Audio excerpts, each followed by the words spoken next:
Добро вечер во емисијата 360 степени. Катица Јанева отвора истраги, судско-обвинителскиот систем и става сопки.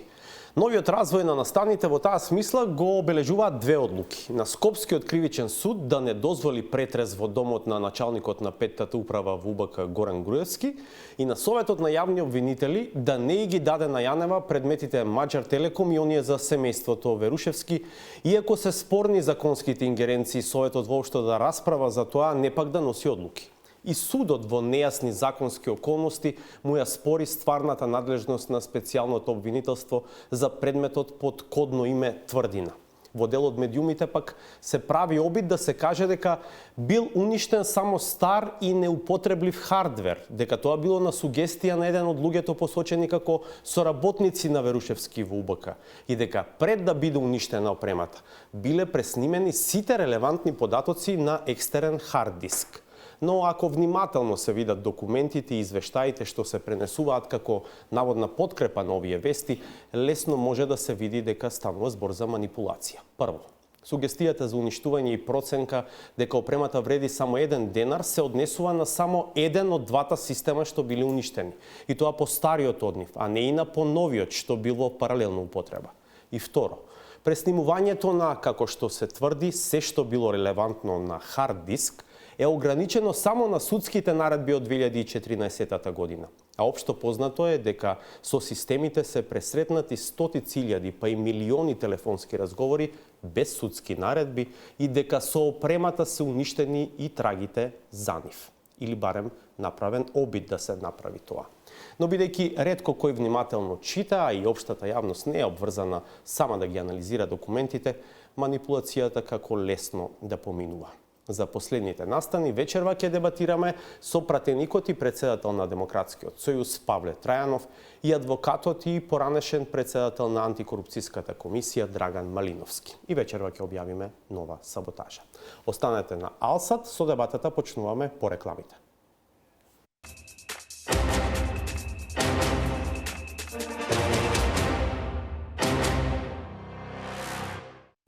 Еве назад во студиото, ова емисијата 360 степени. Зборуваме за последниот развој на настаните поврзан со работата на специјалното обвинителство на Катица Јанева, отворањето нова истрага под кодното име Тврдина и дузина настани, реакции поврзани со овие последни настани. Во студиото вечерва со нас е господинот Павле Трајанов, пратеник во собранието, лидер на партијата Демократски сојуз. Добро вечер, добре дојде. Добро вечер. И Драган Малиновски, адвокат, поранешен член и председател на антикорупцијската комисија. Добро вечер, добре дојде за вас. Добро вечер. Господин Трајанов, вие сте и поранешен министер за внатрешни работи. Каква беше вашата реакција денеска кога ја слушавте пресконференцијата, предпоставам имавте шанса да ја следите, на специјалното обвинителство, излагањето на Јанева и на Ристоска? Имавте предходни сознанија дека нешто вакво се случило или беше изненадување и за вас сета таа приказна која што ја раскажа обвинителките? Па, имавме ние неколку разговори во Комисијата за надзор над работата на Управата за безбедност и контрразузнавање и Агенција за разузнавање, вклучително и со началникот на Управата за оперативна техника.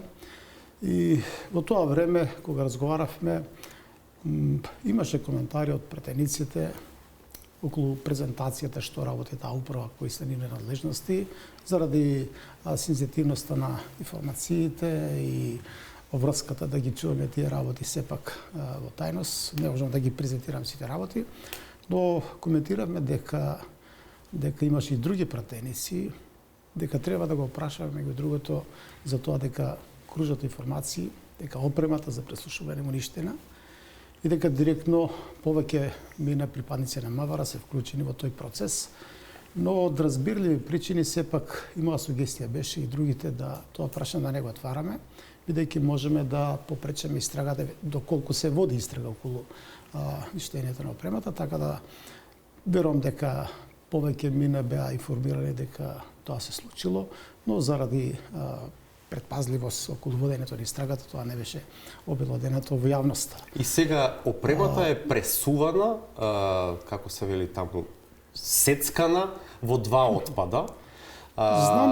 Знам дека имало отпори околу собирањето на релевантни факти, докази, прво околу злоупотребата на системите за преслушување, натоми околу тоа дека опремата која што е користена за преслушување е овластено незаконито преслушување, каде што се нарушени правата на огромен број на граѓани, дека таа опрема е практично уништена, со надеж дека на тој начин нема да има докази, материјални докази што може да се користат во евентуална кривична постапка против тие што ја злоупотребиле таа опремата. Едно од прашањето, тој чин е направен само за да се покрие целата работа, да нема докази. Во кривичното право, во казненото право е познато дека нема совршен злочин. Дека сепак ќе останат некакви докази. Јас сум сигурен дека постојат цврсти, сигурни докази за злоупотреба на системите за преслушување околу масовно кршење човековите права и дека сите тие докази, верувам, наскоро ќе бидат презентирани пред надлежниот суд. Во прилика сакам да посебно да нагласам дека специјалното јавно обвинителство мора да работи одговорно, професионално и како што досега тоа го прави транспарентно. Единствена заштита е јавноста, граѓаните на Република Македонија. Тие очекуваат таа да работи, како што нагласив, професионално, одговорно, неселективно, само поддршката и останува од граѓаните. Тие ќе го донесат конечниот суд. Дали специјалното јавно обвинителство работи одговорно, стручно, професионално, неселективно, а тоа може да го ценат граѓаните само ако и натаму е транспарентен ово јавен обвинител. Да, ќе зборуваме за односот, реков, на судско-обвинителскиот систем и како се поставува кон работата на специјалното јавно обвинителство во текот на оваа емисија. Благодарам засега за овој воведен дел.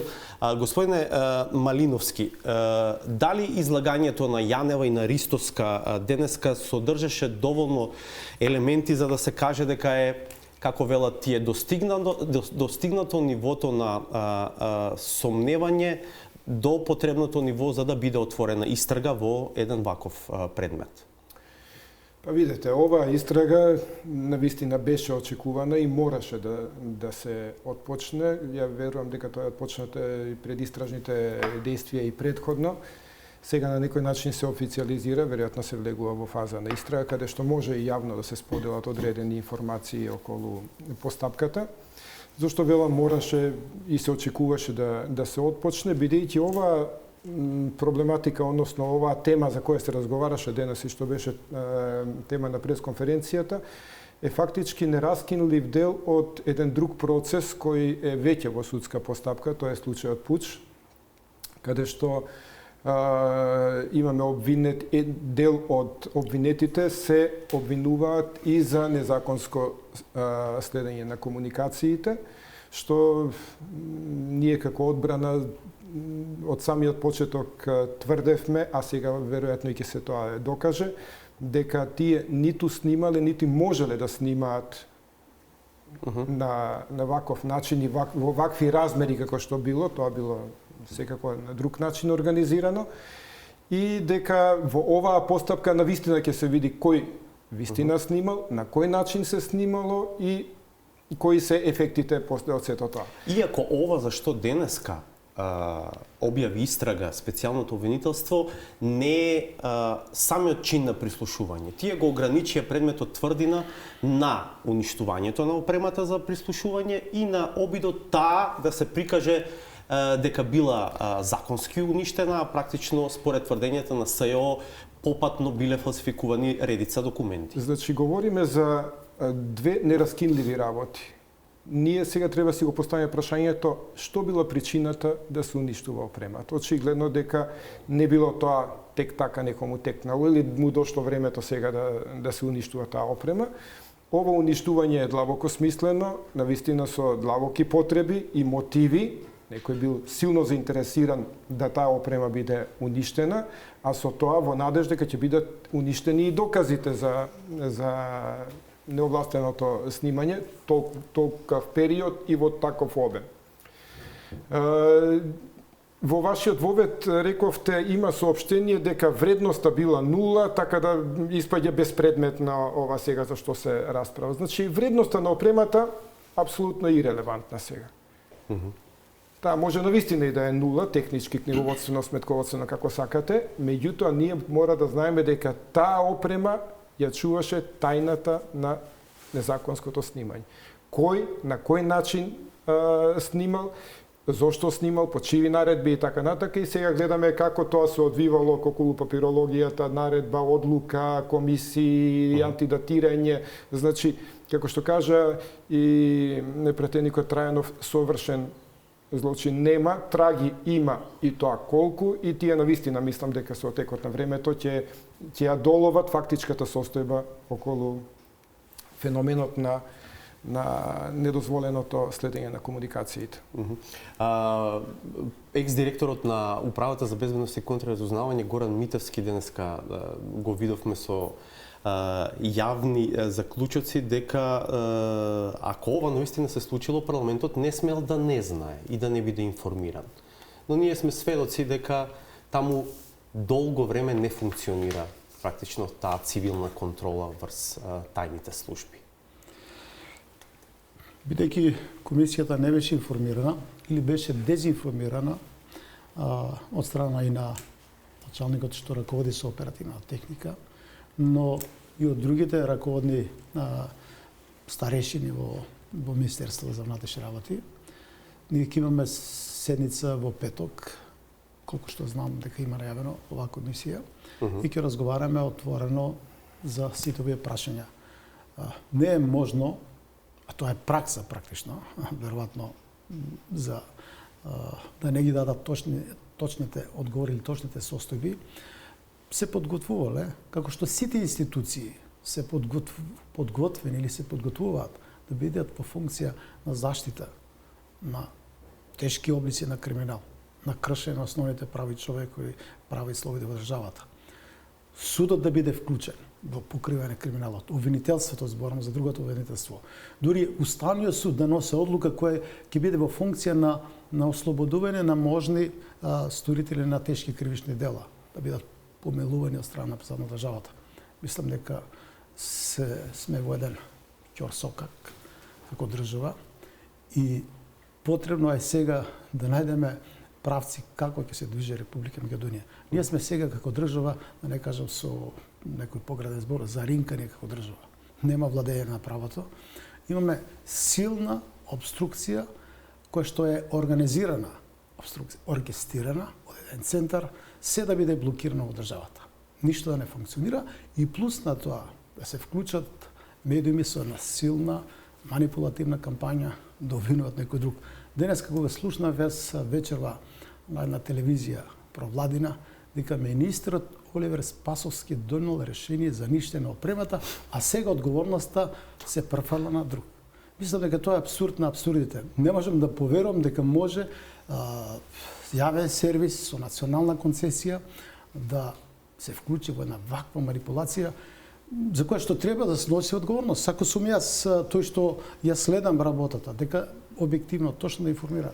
Тоа е не претеризам, не да треба да се сносат последици за дезинформирана јавност. Тоа е практично, имаме класична дезинформирање на Република Македонија, сите граѓани. Мислам дека состојбата е критична во Република Македонија. Не сакам да ги плашам граѓаните, меѓутоа дополнително следните денови ќе се усложнува и ќе имаме ние практично исценирање на судир, на граѓански судир, бидејќи повеќе од јасно дека парализирани се институциите во државата, не функционира ни еден систем така како што треба.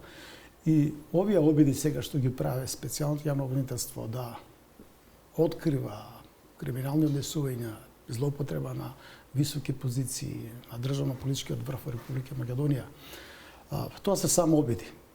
Ние мораме да најдеме начин, стратегија, како вистината да стигне, да биде потврдена од страна на независна судска институција.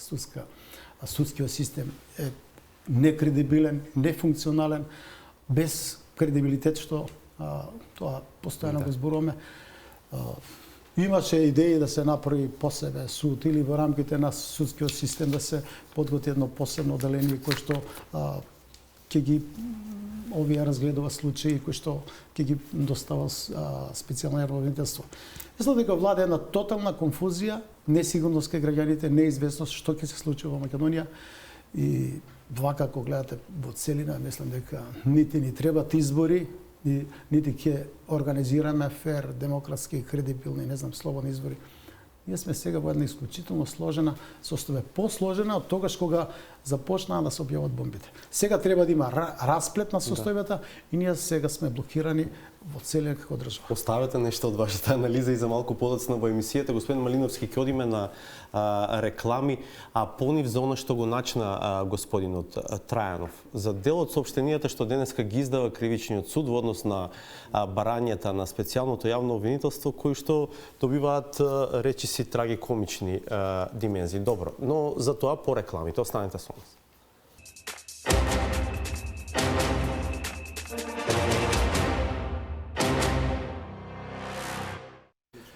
И понатаму ја следите емисијата 360 степени. Со нас вечервас е пратеникот Павле Трајанов, лидер на Демократскиот сојуз, поранешен министер за внатрешни работи, и Драган Малиновски, адвокат и поранешен председател на антикорупцијската комисија. Господин Малиновски, останавте недоречен во делот за опремата во МВР? Да, знаете, следејќиот денес пресконференцијата се доби информации, се доби впечаток дека само 5 мина се осомничени околу овој случај. Мислам дека размерите на криминалните действија ќе биде многу поширок, значи ќе има многу поширок опфат на лица. Мислам дека истрагата дефинитивно ќе оди многу пошироко. И за мене е индикативен еден момент следејќи хронологијата на уништувањето и така натака. Опремата, како разбравме, е уништена дефинитивно некаде во мај месец 2015. Тоа беше во тек постапката за случајот Пуч, помеѓу другото, лично до јавното обвинителство, помеѓу другите докази, писмено се обратив и побарав да се изврши вештачење на опремата. Инаку за публиката да знае, вие сте бранител на второ обвинетиот. Да. Значи, поранешен вработен во УБК. Георги Лазаревски. Значи, официјално, писмено побарав од јавното обвинителство да се изврши вештачење на опремата, бидејќи опремата содржи и докази, меѓутоа и самата опрема како што е таа представува извесен доказен материјал. Значи, тоа во ниеден случај не би смело да биде предмет на уништување. Обвинителството не го прифати тоа. На некој начин, после завршувањето на истрагата се произнесува тоа е нерелевантно и така натака, што значи и самото обвинителство кое водеше постапката со своето сторување или несторување доведе или овозможи опремата која е доказен материјал да биде уништена. Тоа е навистина несватливо и сега од оваа временска дистанца кога ги гледаме работите, навистина помалку и сомневање дали тоа е случајно, дали е тоа на некој начин и имало некој поширок контекст на случувањето. Добро, сега ќе го видиме прилогот на колегата Александар Димитриевски. Тој ги сопостави соопштенијата кои што денеска ги издаваше кривичниот суд Скопје 1, поврзани со барањата главно за претрес во домот на началникот на петата управа во УБК Горан Груевски и наводите на пресконференцијата кои што ги изнесе Ленче Ристовска.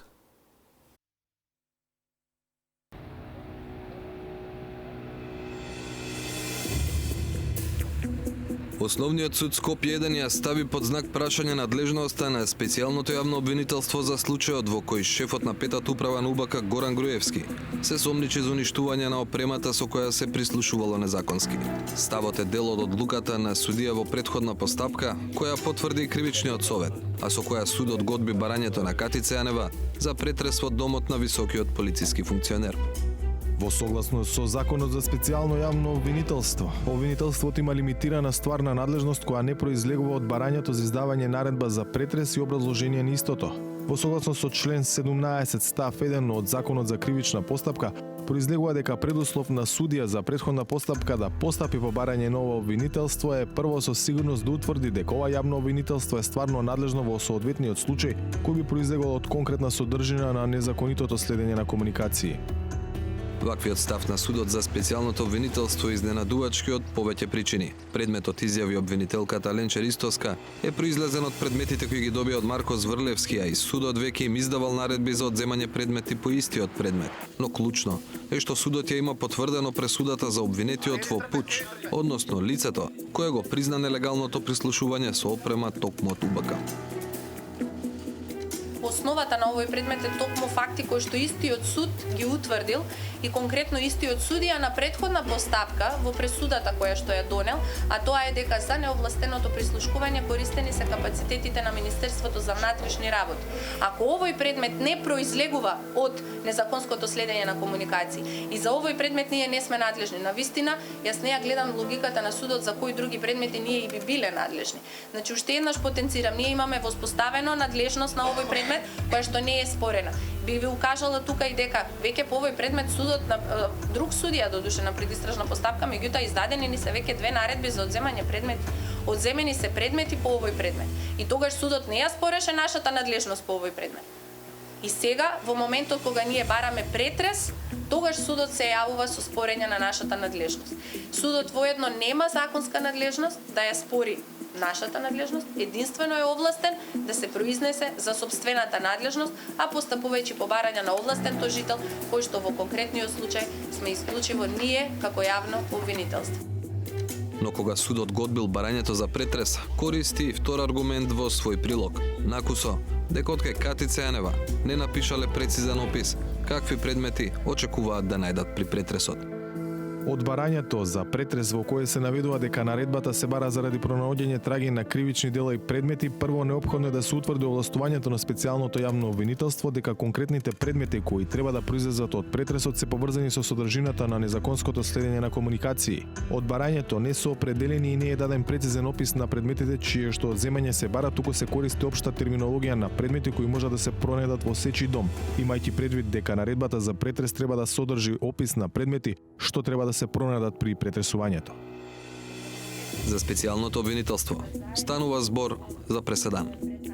Што се однесува до мојата пракса, значи не станува збор само за мојата пракса, туку би ги споменала сите колеги кои што работат во ова јавно обвинителство и имам искрено тука колеги кои што имаат многу поголемо и подолго трајно искуство од моето.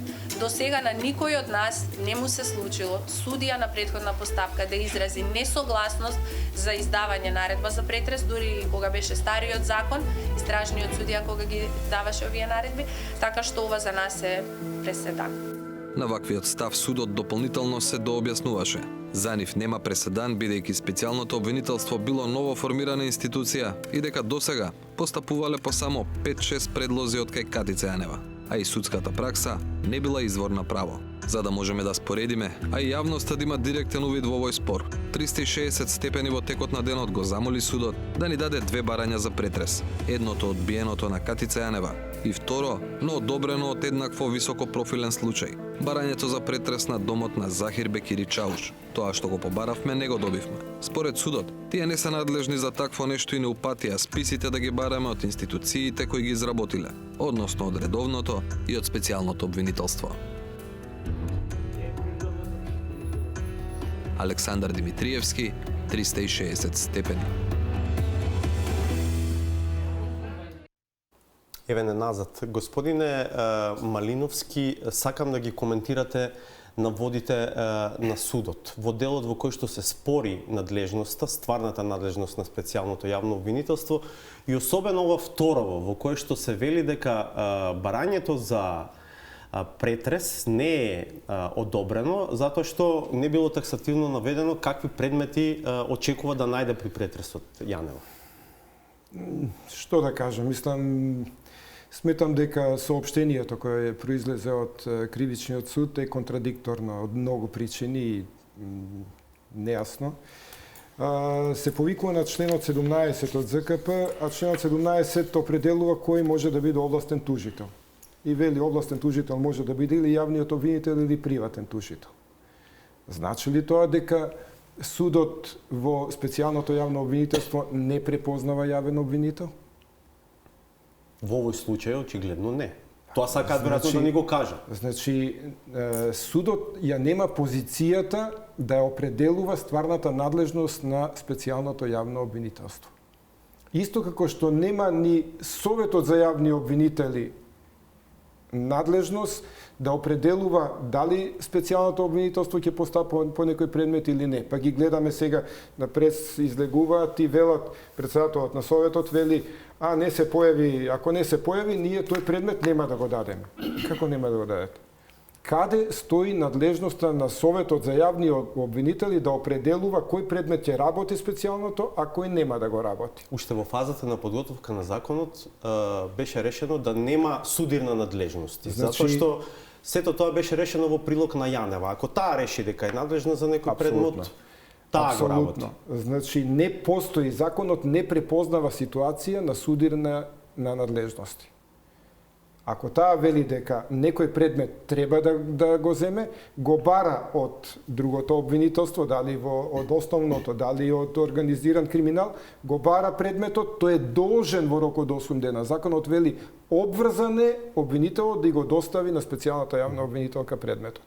Таа го гледа и проценува во рок од 8 дена, кажува овој предмет го работам или го враќам. Сега тука има особено во соопштението од како решил кривичниот совет во Кривичниот суд Скопје, во нивното соопштение се вели дека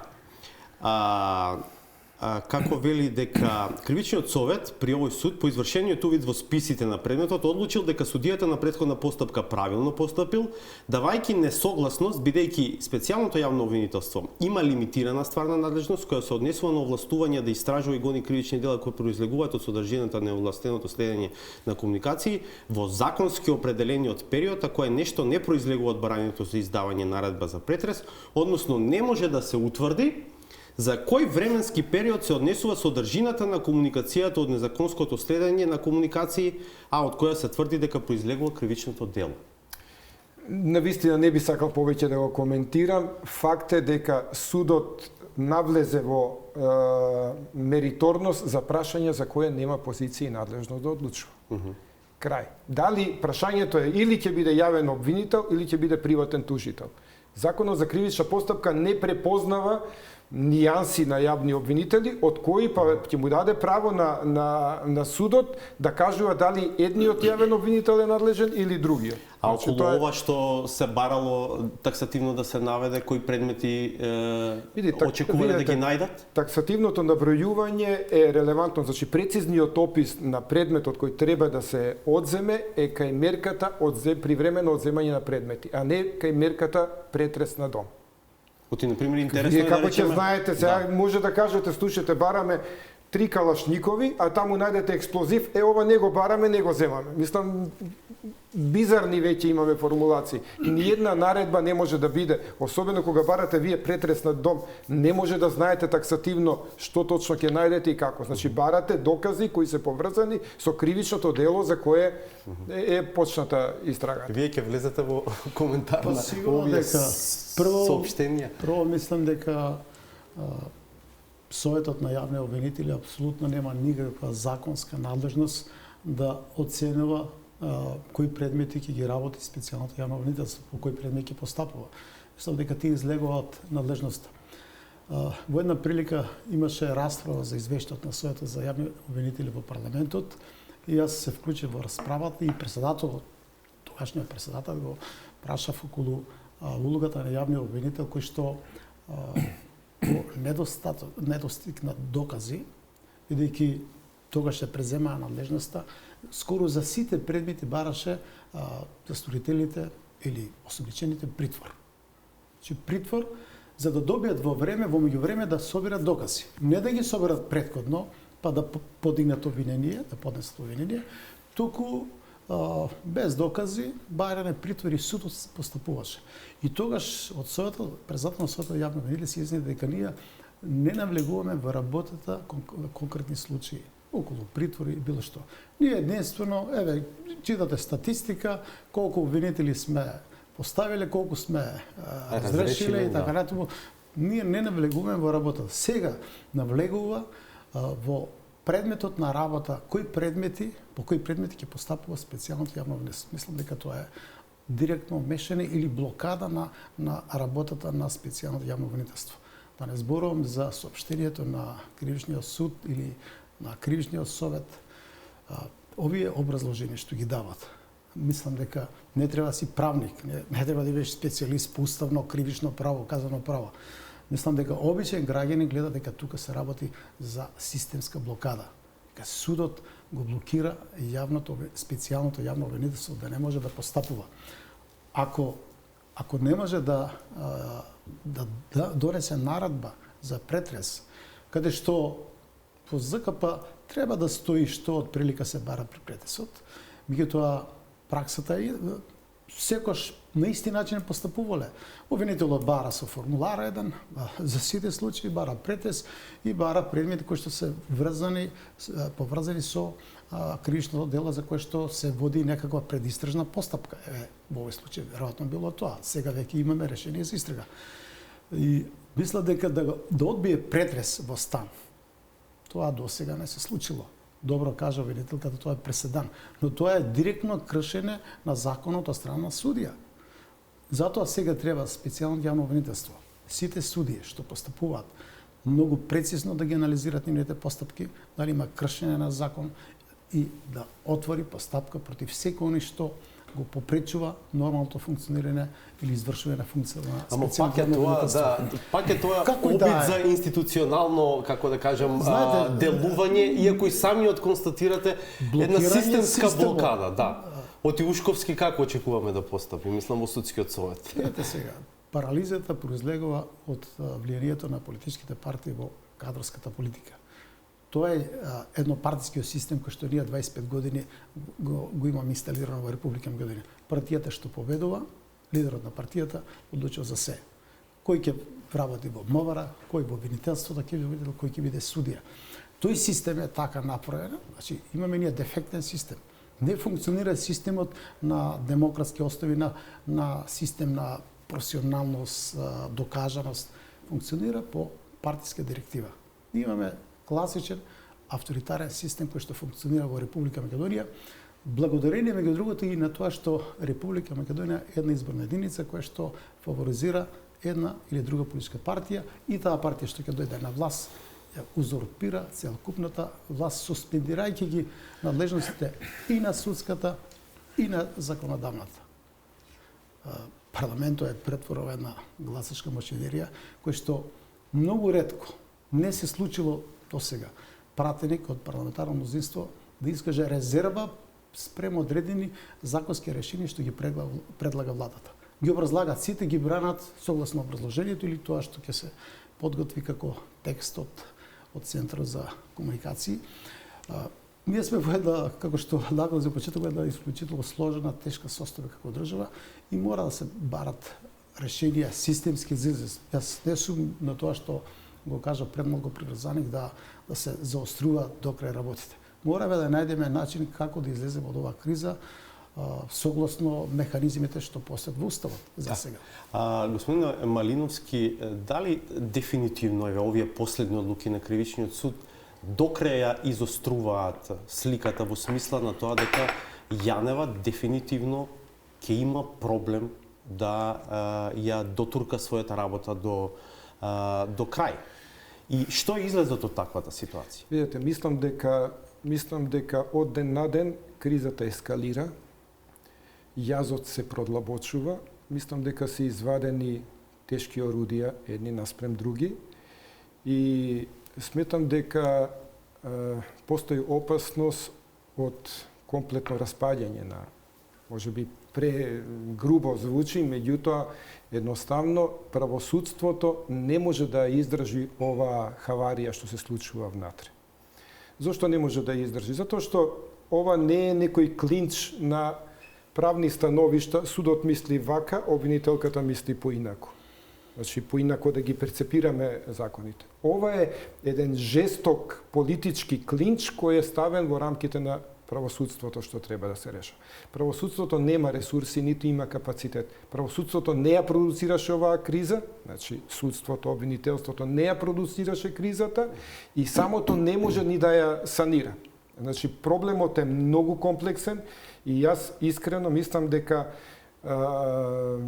деновите кои ни следат ќе ни бидат многу драматични, институционални сукоби ќе имаме многу со специјалното јавно обвинителство, институциите се политички контаминирани и истите сега се сите мобилизирани во функција на нејзино обструирање за да се согласувате со оваа теза на господинот Трајанов дека се испоставува дека можеби формирањето специјално обвинителство нема да биде доволно за излез од оваа ситуација? Апсолутно. Значи, што и да прави обвинителката, видете, една наредба за претрес не може на самата да изрече. Значи, мора да се обрати до судот. Наредба да се приведе некое лице, она не може да определи, треба да определи судијата. Сега имаме ситуација, пазете, јас сум професионалец адвокат и во принцип сум секогаш да се заштитат правата на граѓаните, на обвинетите. Меѓутоа, ова сега што ни се случува, за извонредно тешки кривични дела, индиции за постојање на извонредно тешки кривични дела, они му пратиле покана да се појави, пазете. Па не ќе дојде уште еднаш покана или не знам как. Значи, тоа не е стандард за Нема и некако како да функционираат паралелни системи, од имаше и барање за лишување од слобода. И сега прашањето е како полицијата не успеала да стигне до Груевски, а тој успеал да го извести судот дека ќе се јави на нивната покана. Значи, оваа трагикомична ситуација која ја живееме деновиве е последица на неконзистентност. Сега системот ни е раштиман комплетно. Имате обвинител кој има надлежности да гони многу тешки кривични дела, а оние што треба логистиката да му ја овозможат, за да може тој да се движи во предистражна и во истражна постапка и да подготвува обвинение, комплетно го обструираат. И вие сега сте обвинител кој, како да кажам, и ги гледам и на пресконференции обвинителки со колку внимание со избрани зборови и така натака. Па не е овој суд денеска што го гледаме со соопштенијата, оној што истиот суд што претходно се однесуваше, кога за најбанални дела едноставно и притвори и со спектакли беа носени таму со перформанси. Концептот што беше промовирано согласно Пржевскиот договор околу технички министри со ограничени надлежности, сам дека е катастрофален. Тоа тогаш кога беше тој проект промовиран и сега има стави ќе го презентирам дека министрот за внатрешни работи мора да има целосен капацитет на извршување на функцијата. Таа е витална функција, одговорна и тој мора. Прво тој треба да ги предложи директорите со тие што ќе раководи. Мислите дури на Бирото за јавна безбедност и на УБК? Иако тие владата ги именува. Одговара за безбедноста, за стабилноста на државата, одговара за рано предупредување, преземане мерки за заштита на поредок, култура, сустава, заштита од тероризам, за тешки облици на криминал. Не е можно да постојат две паралелни институции, со една што ќе раководи министрот за внатрешни работи, а со други две дури да речеме директорите. Не е можно тоа. Системот таму функционира по принцип на хиерархија. Таа хиерархија не се почитува таму, не се спроведува. Ако не се дадат можности, министрот може и да ги оставите ако се добри, не сакам да предуцирам. Може да рече тие се добри професионалци дека останат, меѓутоа тие мора да бидат подредени на него, не на партските штабови, на партијата на власт. Ако сакаме ние колку толку да го деблокираме системот, што е закочен сега, целокупниот систем, таа одговорност има ВМРО-ДПМН до некаде дуи. Тие морат да изградат политички став во презентира јавно, дека институциите морат сите доедна да соработуваат со јавното обвинителство, мора судот да се осамостои, оспособи да действува самостојно. Во оваа фаза зборувам. Значи, одговорноста паѓа на владеачките партии кои што силно имат своји сегаде пипци и ги блокираат сите институции. Во интерес е на ВМРО-ДПМН тоа да го направи, на ДУИ, затоа што тоа е државен интерес да профункционираат институциите. Најголема добивка ќе има токму ќе имат партиите што се на власт ако профункционира системот. Ако се докаже во една легална, законита, транспарентна постапка. Дека тоа што тие го зборувате точно. Дека е точно, граѓаните и ќе бидат информирани, затоа инсистирам на транспарентност на постапката. Ќе бидат информирани и ќе судат. Но судот ќе биде под лупата на јавноста, како ќе пресуди. Ако има силни аргументи, факти, докази, тој не може да ги игнорира тие докази, мора да пресуди. Ако има било какво обид за монтиране случај, и тоа ќе го препознаат. Јас повеќе пати тоа го презентирам во јавноста, сакам ревизија на случајот агент, ревизија на случајот Љубе Бошковски, ревизија на случајот шпион, ревизија на случајот А1 телевизија. Мора да се направи ревизија. Секаде каде што има заштитен сведок вклучен, секаде каде што одлуката почива на сознание преку системите за прислушување, бидејќи тие обично две работи ги комбинираат. Сето тоа треба да биде предмет на прислушување. Знаете ли колку припадници на полицијата се обратиле до мене, до Демократскиот сојуз, за конкретни случаи кај што тврдат дека практично се наместени. Само еден пример од граничен премиен Ќафосан, припадник на полицијата со години работат. Уфрлуваат заштитен сведок, практично провокатор. Меѓу другото, му вика, господине, вика, колега, појдете да купите, вика, бурек, 500 динара му дава. Го снима со камера, звукот не постои, а парите како ги дава. Го градат сега обвинение, злосторничко здружение, во натамошната постапка пропадна тоа. Но замислете како стрес е тоа, каква дискредитација и за него и за семејството. Дека е подкупен практично, така? Практично дека е наместен. Тоа е монтажа. Не, да, разбирам, но што бил обидот, да. Тоа е. Да. Мислам дека тие случаи треба исто така да се проверат, но сега ние рековме не ни е кредибилен судскиот систем. Тие се сега влезени во една каша и тешко ќе излезат. Ако во МВР постои група која што таа малобројна група која што припремала, фалсификувала докази за некој да биде обвинет. Ако обвинителот видел дека тука нешто не е во ред, но века одговорноста паѓа на МВР, таа го припремала предметот.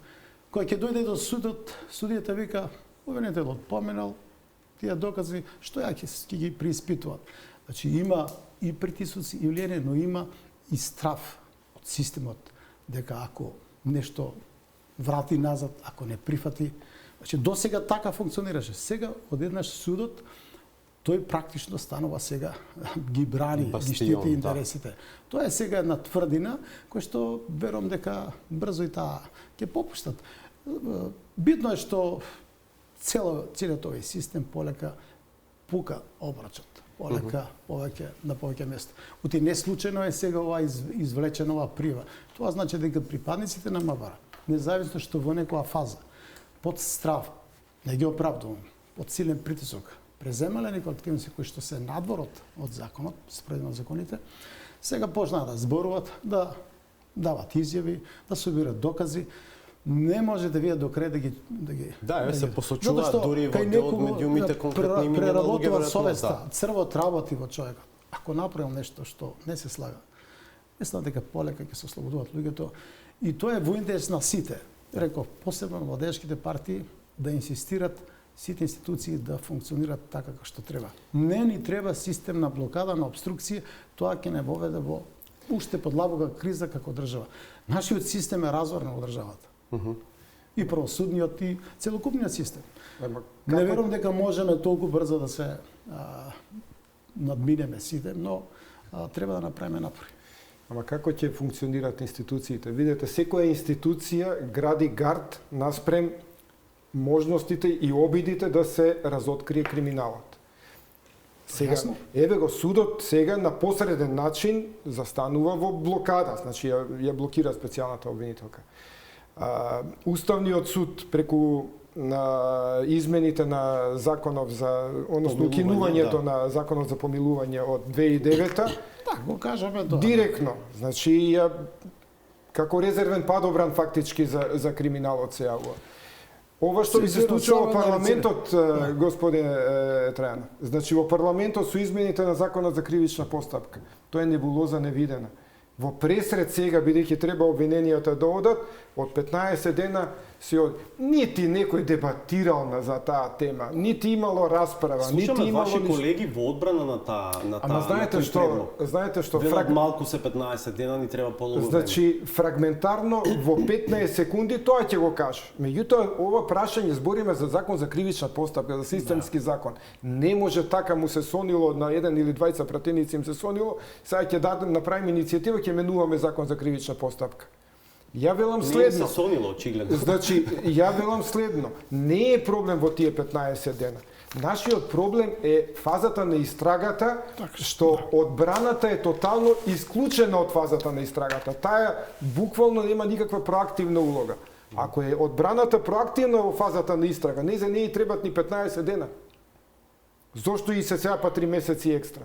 Значи, проблем е што де-факто во фазата на истрага одбраната нема никаква проактивност, обвинителот си ја тера самостојно и после кога ќе заврши му дава 15 дена. Добро, Значи, полека навистина има потреба од дебати, не може така преку ноќ да се...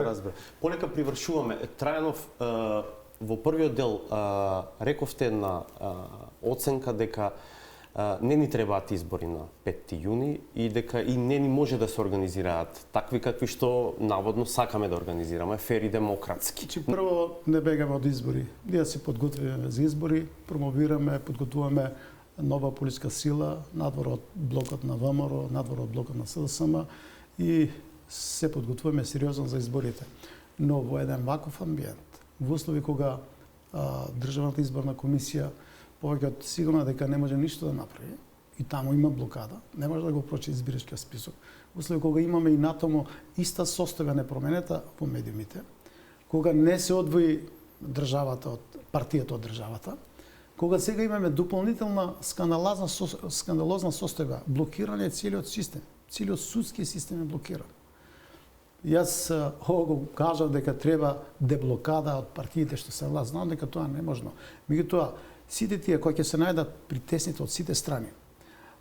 И во војната стратегија е така. Пријателот, условно кажано, треба да го дадеш можност да се повлече, да излезе од тој обрч. Затоа што е притиснат. Ние сега, сите тие институции се ставени во функција на да ги блокират сите активности на специјално јавно обвинителство, да ги блокират дури и медиуми кои што сакат објективно да информираат, немаат пристап до информациите. Тоа е еден систем направен, системска блокада, која што државата е вовлекува по уште посложена, потешка состојба. Излезе сигурно една таква состојба избори. Да има избори, граѓаните да го кажат конечниот суд, но тие немат можност објективно да бидат информирани што се случува. Го кажав примерот со една вечерасна телевизија што кажа. Голема глупост, абсурд. Но сега во пресрет на 7 април, за да се смени одлуката, бидејќи тоа е треба мнозинство. Што ќе се како ќе се формира мнозинство? Државната изборна комисија да достави извештај до парламентот. Парламентот да расправа, да види дали списокот е кредибилен, може по него да се организираат избори. Вие ги гледате соопштенијата на ВМРО ДПМН, велат пропадна приказната за фантомски гласачи, нема фантомски гласачи. На нас ни треба сега изјава, извештај од релевантна институција, тоа е Државната изборна комисија. На нас ни треба реална оценка за состојбите од медиумите, од тие што ги следат медиумите, Сдруженијата на новинари и од другите асоциации, од синдикат. На нас ни треба објективна информација околу тоа, Совет ли, Агенција за радиодифузија таму, кои се тие собрани таму, да ни дадат информација дали партијата е одвоена од државата во овој период или не. И требате информации дали нешто тоа што во извештајот на Приве е нотирано е сменето. На нас ни треба сериозна реформа во многу институции, тоа може да се направи. Може само ако имаме влада со мандат составена, се разбира со политичка партиципација, но пред се луѓе со висок професионален интегритет. Да не речам техничка, експертска влада, таа ќе биде и политичка, но пред се експертска, со конкретни надлежности што треба да работи, кои реформи да се завршат и институциите практично да бидат ослободени од стегите на партиите што ги притискат да работат надвор од уставот, надвор од законите. Добро, толку е времето за вечера. Благодарам многу што бевте гости во 360 степени. Благодарам се. Сречко Поповски и Саботажата се наред.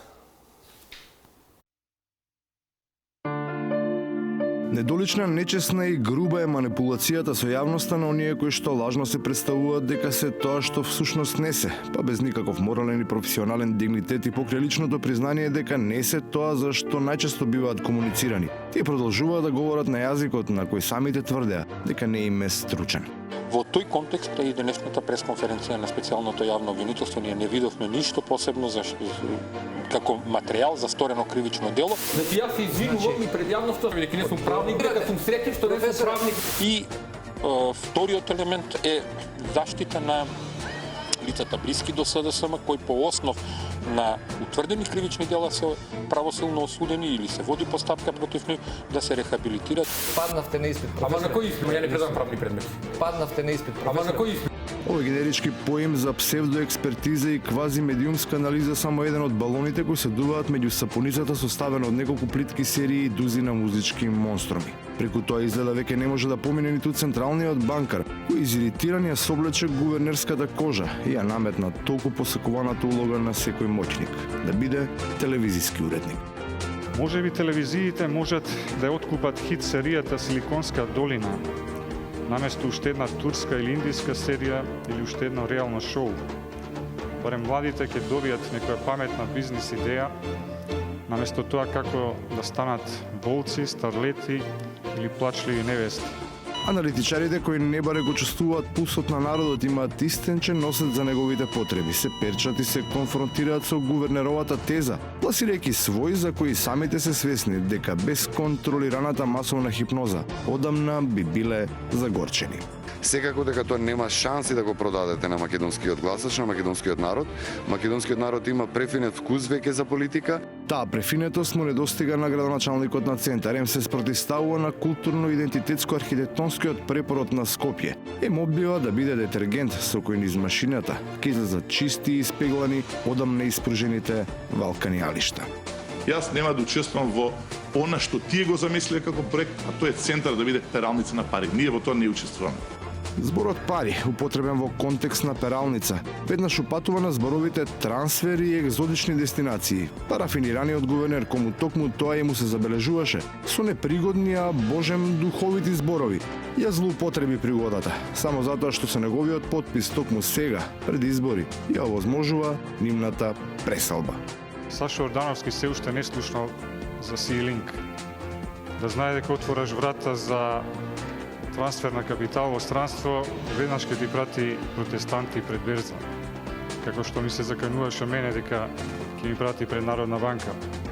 Шегата настрана додека некои сеат магла и измислуваат теории на заговор, некои работат на подобрување на состојбите во финансискиот сектор. И на крајот, има ли фантом во ДИК? Да нема никаков сомнеж сите тие да се проверат и сите други граѓани по истиот принцип како што беше претходно, само врз основа на документи. Она запишува од Виша факултетот во текот на 2011 година. Што треба да криеме ние? Што значи дека и теоретски она не може да ги исполни условите да има 5 години работен стаж. Напротив, треба да им кажеме на граѓаните. Која е конзистентноста на оние што за една недела ќе ја проверат неконзистентноста на документите на десетици илјади фантоми, а ниту 4 месеци по изборот не успеваат да откријат дали целиот процес ќе пропадне, само затоа што некој меѓу нив не е нивни. Тоа беше се за вечерва. Благодарам што бевте со 360 степени. Следното наше издание е в петок од 22:30. Пријатно.